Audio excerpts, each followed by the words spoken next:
sa comment niya na sabi doon, yung family daw dati na kahit ayaw daw nung anak, pinuforce daw siya ng magulang na gawin yun. Pwede na rin di ba? Sabi ng magulang na matulog ka ng maaga, mag-toothbrush na pag kumain, gano'n.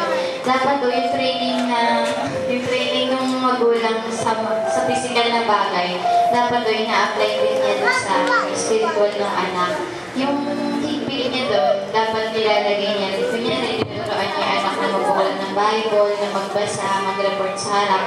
Ganon daw yung dapat na gawin ng anak. Sabi doon, kasi nga diba, sabi sa Bible na hindi lang nabubuhay yung tao doon sa physical, kundi doon sa lumalabas na salita. Sabi doon na, yung katawan daw natin, darating daw yung araw na mamamatay ka. Or, diba sabi doon, tumatanda nga yung tao, tapos dumarating daw sa stage ng death. Kaya daw, mas mahalaga daw yung spiritual. Yan.